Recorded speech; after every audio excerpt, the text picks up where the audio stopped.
Welcome to our Sayali fashion designer channel आणि मी आहे सायली। तर तुम्हा सर्वांचं आपल्या आजच्या नवीन अशा छानशा व्हिडिओमध्ये मी मनापासून खूप खूप स्वागत करते।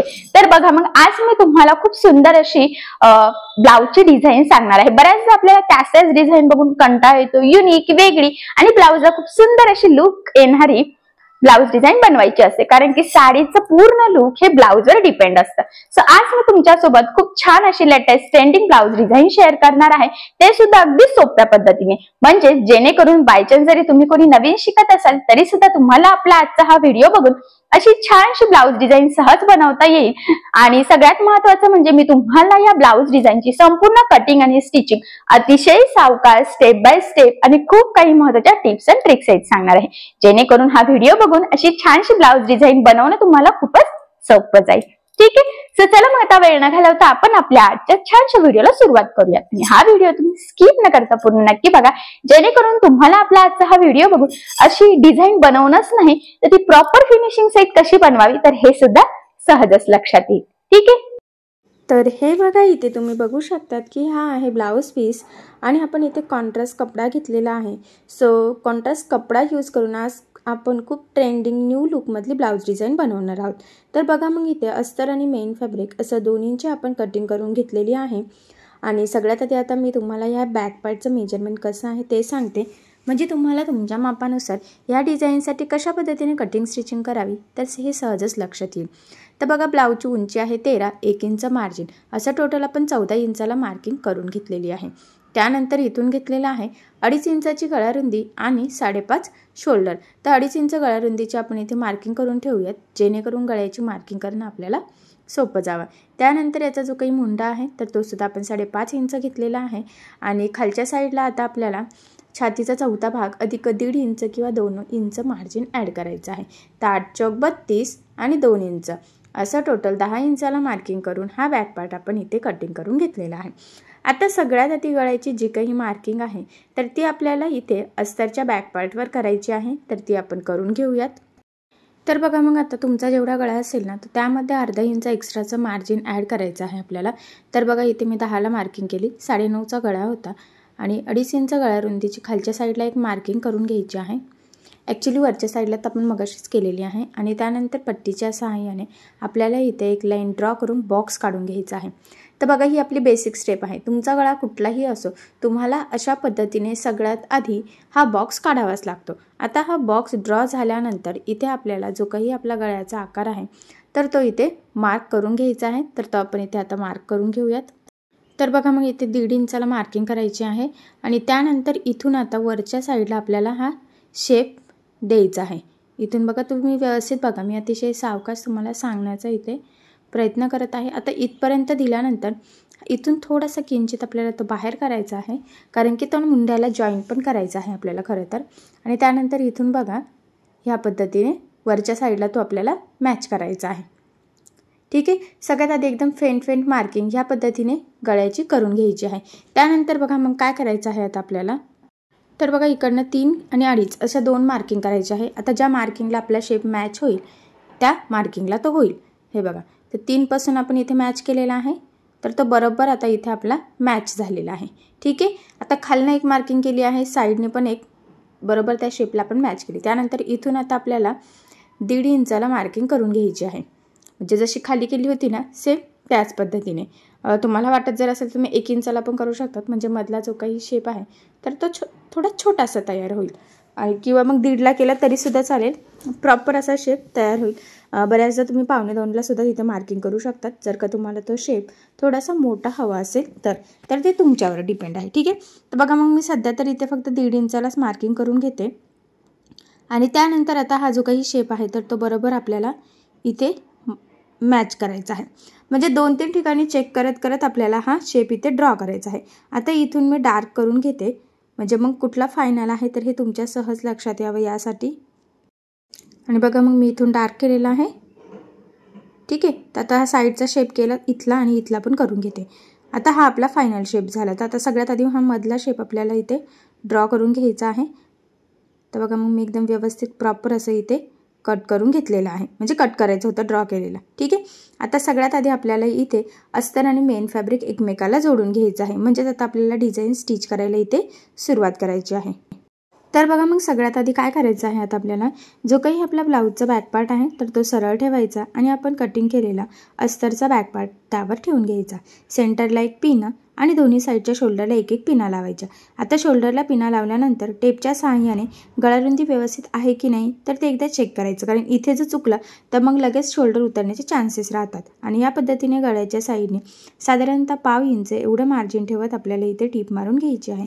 हा जो काही शेप आहे तर हा तुम्ही कॅनव्हास पेपर यूज करून सुद्धा तयार करू शकता, तर ते तुमच्यावर डिपेंड आहे, किंवा बिना कॅनव्हासचा सुद्धा करू शकतात. तर हा जो काही ब्लाऊज पीसचा कपडा आहे तर हा बऱ्यापैकी कडक होता, त्यामुळे बिना कॅनव्हासचा सुद्धा हा गळा सहज रेडी होऊ शकतो. फक्त एकसारखं मार्जिन ठेवून टीप मारायची. त्यानंतर कमरेच्या साईडला 1/2 इंच मार्जिन ठेवत आपण टीप मारून घेतलेली आहे. आता यानंतर जे काही एक्स्ट्राचा आहे ब्लाऊज पीसचा कपडा कमरेच्या साईडचा तर तो इथे कटिंग केला आणि गळ्याच्या मध्ये सुद्धा जो काही आपला एक्स्ट्राचा कपडा आहे तर तो सुद्धा आपल्याला इथे कटिंग करून घ्यायचा आहे. आता हा कटिंग झाल्यानंतर आपल्याला इथे द्यायचे आहे छोटे छोटे कट्स, जेणेकरून ज्यावेळेस आपण हा बॅक पार्ट सरळ करू तर तो प्रॉपर फिनिशिंगचा इथे सरळ व्हावा आणि हे जे काही कानेकोपरे आहेत तर ते सुद्धा एकदम व्यवस्थित यावे, यासाठी ही स्टेप खूपच इम्पॉर्टंट आहे. आणि बघा मग या पद्धतीने आपल्याला आता हा बॅक पार्ट फायनली इथे सरळ करून घ्यायचा आहे. ठीक आहे. आता याचे कानेकोपरे वगैरे सगळं व्यवस्थित बाहेर काढायचं आहे आणि गळ्याच्या साईडने द्यायची आहे आपल्याला दाबटीप. तर बघा मग इथे दाबटीप देताना काळजी घ्यायची आहे की आतला अस्तरचा जो काही कपडा आहे तर तो वरती दिसणार नाही, जेणेकरून आपली गळ्याची फिनिशिंग बिघडायला नको. तर फिनिशिंगसाठी ही खूपच इम्पॉर्टंट टिप आहे, तर ही तुम्ही आठवणीने फॉलोच करायची आहे. नाही तर बऱ्याचदा काय होतं की आपल्याला असं वाटतं की ठीक आहे चला आपण टिप मारतोय व्यवस्थित होईल, पण तसं होत नाही. आता बघा गळ्याच्या साईडला एकदम प्रॉपर फिनिशिंग सहित दाबटीप देऊन झाल्यानंतर लगेचच आपण इथे कमरेच्या साईडला सुद्धा दाबटीप देऊन घेऊयात. आणि इथे तुमच्या लक्षात येईल की गळा आणि कमरेचा पार्ट दोन्ही सोबतच फिनिशिंग सहित रेडी होते, कमरपट्टी किंवा गळापट्टी लावण्याची गरज नाही. तसंच झटपट तुम्ही अशा पद्धतीने हा बॅक पार्ट रेडी करू शकता. त्यानंतर बघा अस्तर आणि मेन फॅब्रिक कडेकडेने जोडून घ्यायचं आहे.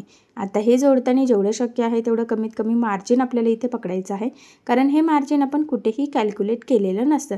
त्याचबरोबर महत्त्वाचं म्हणजे जोडताना कुठे गोळा होणार नाही, तिरकं होणार नाही याची काळजी घ्यायची. आणि यानंतर बघा या पद्धतीने जो काही ब्लाऊज पीसचा एक्स्ट्राचा कपडा आहे तर तो इथे कटिंग करून घ्यायचा आहे, जेणेकरून आपला परफेक्ट बॅक पार्ट रेडी होईल इथे.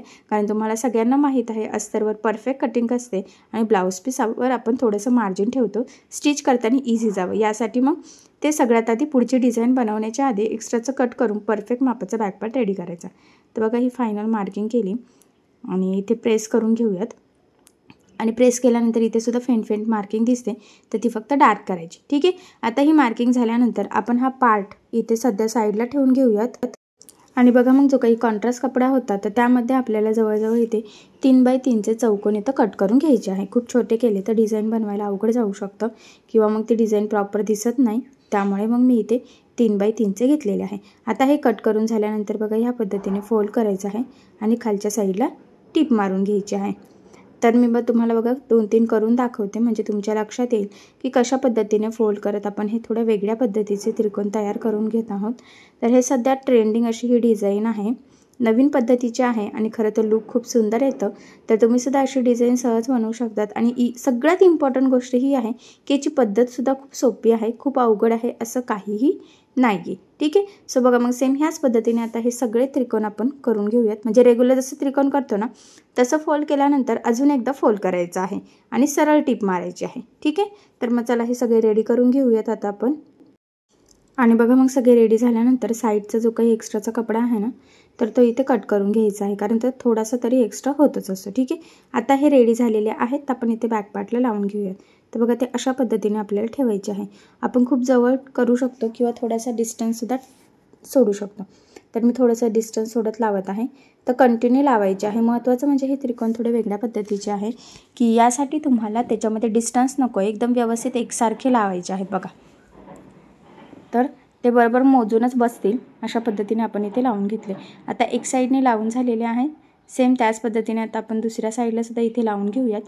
आणि जे एक्झॅक्टली मार्किंग आहे ना तर त्यावर जरी तुम्ही लावलं असतं तरी चाललं असतं, पण मी काय केलं की जो काही थोडासा वरचा कर्व आहे ना तर तिथे थोडा डिस्टन्स ठेवूनच लावलेला आहे, म्हणजे ती डिझाईन प्रॉपर दिसावी यासाठी खरं तर. ठीक आहे. तर बघा मग इथपर्यंत मी हे लावून घेतलेले आहे आणि व्यवस्थित लॉकसुद्धा करायचं आहे. ठीक आहे. आता दोन्ही साईडला लावून झाल्यानंतर पुढचे डिझाईन बनवण्याच्या आधी आपण साईडला आपल्याला एक लेस लावायची आहे, तर ती इथे लावून घेऊयात. तर बघा मग तुम्ही तुमच्या आवडीनुसार कुठलीही लेस इथे यूज करू शकतात, पण सध्या खूप ट्रेंड चालू असलेली गोल्डन आणि त्रिकोणची लेस आपण इथे यूज करणार आहोत. तर बघा ज्या कलरचा साडीचा कपडा आहे ना, तर त्याच कलरचा आपण इथे कलर कॉम्बिनेशनची लेस घेतलेली आहे, जेणेकरून आपल्या ब्लाऊज डिझाईनला अजूनच सुंदर लूक यावं. खरं तर यासाठी महत्त्वाचं म्हणजे बघा ही डिझाईन बनवताना इथे तुम्हाला लक्षात येईल की आता मी पुन्हा थोडीशी शिलाई उसवत आहे. हे बघा, कारण की काय करायचं, हे जे काही त्रिकोण लावलेले आहेत ना, तर ते ह्या पद्धतीने बरोबर फोल्ड करायचं आणि त्याचा जो काही कोना येईल ना त्यावर बरोबर आपली लेस प्रेस करत आपल्याला ती कंटिन्यू लावून घ्यायची आहे, म्हणजे पुढची डिझाईन बनवायला आपल्याला सोपं जावं. आणि बघा आता ह्या लेसला मी डबल टिप देऊन घेते. ॲक्च्युली मी नेहमीच सांगत असते, तुमची लेस कशीही असो त्याला डबल टिप देत चालायची. त्याचे 2-3 फायदे आहे. महत्त्वाचं म्हणजे लेस एकदम पॅक लागली जाते, ती वरती तरंगतसुद्धा नाही आणि सगळ्यात इम्पॉर्टंट म्हणजे फिनिशिंगसुद्धा खूप सुंदर येते. आणि बघा सेम त्याच पद्धतीने दुसऱ्या साईडलासुद्धा आपण ही लेस लावून घेत आहोत. फक्त एकसारखी लागली जाईल याची थोडी काळजी घ्यायची आहे. आणि इथे सुद्धा बघा मी डबल टिप देऊन घेतलेली आहे. आणि खरं तर दोन्ही साईडने खूप छान प्रॉपर फिनिशिंग्स आहेत. आपण ही मस्त अशी डिझायनर लेस लावून घेतलेली आहे. आता यानंतर काय करायचं आहे, आपण इथे बॅक साईडला ना टक्स टाकून घेऊयात, जेणेकरून मी म्हटलं ना की जी काही पुढची डिझाईन आहे ना तर ती करूयात आपण, पण आधी बॅकला टक्स टाकायचे आहेत.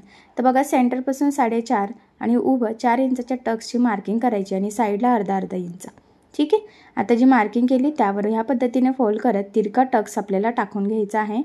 टक्सला नेहमी डबल टिप द्यायची आणि महत्त्वाचं म्हणजे एंडिंगला व्यवस्थित लॉक करून घ्यायचं, जेणेकरून तिथून शिलाई निघण्याचे चान्सेस राहणार नाही आणि मग आपला ब्लाऊजसुद्धा खराब व्हायला नको. त्यासाठी ही स्टेप खूपच इम्पॉर्टंट आहे. ठीक आहे. तर बघा मग एकदम छान असं प्रॉपर फिनिशिंग सहित आपला हा इथे बॅक टक्स टाकून झालेले आहे, म्हणजे फिटिंगलासुद्धा नक्कीच आपल्याला मस्त बसेल. त्यानंतर अजून महत्त्वाचं आहे ते म्हणजे नॉट. आपल्याला या डिझाईनला नॉट लावायचं आहे.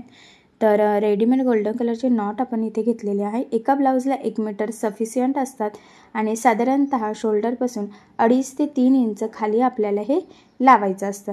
ते लावताना लेस ज्या कलरची असेल त्या कलरचा धागा यूज करायचा आणि डबल टिप देऊन व्यवस्थित लॉक करून घ्यायचं. आता तीच मार्किंग दुसऱ्या साईडला करायची, जेणेकरून दोन्ही पण बरोबर एकाच लेवलमध्ये लागले जातील आणि खालीवर पण होणार नाही आणि फिटिंगला पण छान दिसतील आणि दिसायला पण. ठीक आहे. तर बघा मग फायनली नॉट लावून घेतलेले आहे. यानंतर आता आपल्याला सुई लागणार आहे. तर हाताने आपल्याला काय करायचं आहे तर ते पुढे तुम्हाला कळेलच. अजून महत्त्वाचं म्हणजे आता ज्या कलरचे आपण हे त्रिकोण बनवले तर त्याच कलरचा धागा घ्यायचा आहे आणि इथे मी गोल्डन मनी घेतलेले आहे. तर गोल्डन मनीमध्ये ना ॲक्च्युली खूप वेगवेगळ्या प्रकारचे साईज असतात. तर तुम्हाला ज्या साईजचे मनी इथे लावायचे असेल त्या साईजचे तुम्ही लावू शकतात. आणि बघा या पद्धतीने ते फोल्ड करायचं, सुई धाग्याने 1-2 टाके टाकून पॅक करायचं आणि त्यानंतर त्यामध्ये एक मनी ओवून घ्यायचं बघा बरोबर इथे कोपऱ्यावर. ठीक आहे. तसं झालं की लगेच खालच्या साईडने एक गाठ टाकून घ्यायची आणि कंटिन्यू लगेचच पुढचा त्रिकोणसुद्धा आपल्याला बघा त्याच पद्धतीने प्रेस करत लावून घ्यायचा आहे. आता खरं तर ना पुढच्या याला पण बरोबर लगेचच आपण इथे एक मनी ओवून घेऊयात. ठीक आहे. तुम्हाला दिसतच असेल, असंही मी खूप जवळून व्यवस्थित दाखवण्याचा प्रयत्न केलेला आहे. फक्त थोडं लक्ष द्या, म्हणजे ते कसं प्रेस करते तर हे तुमच्या सहज लक्षात यावं यासाठी. आणि हे वेगळ्या प्रकारचे त्रिकोणपासूनची तयार होणारी डिझाईन आहे आणि खरं तर सध्या ह्या डिझाईनचा खूप ट्रेंड चालू आहे आणि तुमच्या लक्षात पण येईल की ब्लाऊजलासुद्धा किती सुंदर असं लूक येतं आहे. सो अशी छानशी ट्रेंडिंग न्यू लुकमधली डिझाईन तुम्हीसुद्धा नक्की ट्राय करून बघा. हे बघा गाठ देणं इम्पॉर्टंट आहे, म्हणजे तो मनी पण तिथे पॅक राहतो आणि ब्लाऊज लवकर खराब पण व्हायला नको यासाठी. बघा इथे पण एक मनी ओवून घेतलेला आहे आणि कंटिन्यू लगेच आता आपण दुसरं पण करून घेऊयात तिथे पण. म्हणजे फायनली बघा एकदम प्रॉपर फिनिशिंग सहित आपण एका साईडने मनी लावून सुई धाग्याने ते व्यवस्थित डिझाईन बनवून घेतली. सेम त्याच पद्धतीने दुसऱ्या साईडने सुद्धा आता बनवून घेऊयात. तर बघा मग फायनली खूप सुंदर लेटेस्ट ट्रेंडिंग ब्लाऊज डिझाईन आपली इथे रेडी झालेली आहे. आणि इथे सेंटरला मी बघा ज्या कलर कॉम्बिनेशनचा आपण कपडा यूज केलेला आहे तर त्याच कलरचा इथे छोटासा पॅच लावलेला आहे. तर तुम्ही इथे बटन्स वगैरे पण लावू शकतात किंवा एखादं बो फूल काहीही करू शकतात. ठीक आहे. सो फायनली खूप सुंदर अशी लेटेस्ट ट्रेंडिंग ब्लाऊज डिझाईन आज आपण इथे रेडी करून घेतलेली आहे. आणि तुम्ही इथे बघू शकतात की किती सुंदर असं लुक आलेला आहे आणि नक्कीच ह्या डिझाईनमुळे आपल्या साडीला आणि ब्लाऊजला सुद्धा खूपच छान लुक येणार आहे। तर अशी छानशी लेटेस्ट ट्रेंडिंग डिझाईन तुम्ही नक्की ट्राय करून बघा, नक्कीच तुमच्या साडीला आणि ब्लाऊजला खूप सुंदर असं लुक येईल।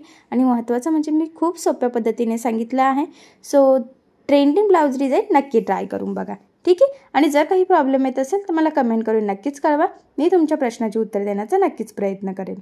तर बघा मग नक्कीच तुमच्या लक्षात आलेलं असेल की आज मी तुम्हाला काय सांगितलेलं आहे।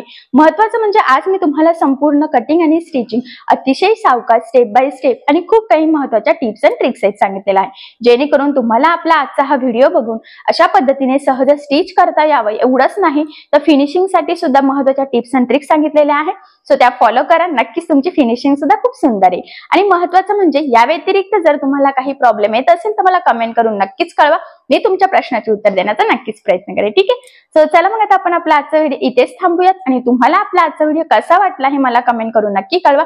त्याचबरोबर आपला व्हिडिओ आवडला असेल व्हिडिओला लाईक करायला विसरू नका आणि असेच नवनवीन छानसे व्हिडिओज बघण्यासाठी आपल्या सायली फॅशन डिझायनर या चॅनलला लाईक करा, शेअर करा आणि सबस्क्राईब करायला विसरू नका, ठीक आहे। सो चला मग भेटूया पुन्हा नवीन अशा छानशा व्हिडिओमध्ये, तोपर्यंत टेक केअर, काळजी घ्या आणि आपला आजचा व्हिडिओ शेवटपर्यंत पूर्ण बघितल्याबद्दल thank you so much, bye bye.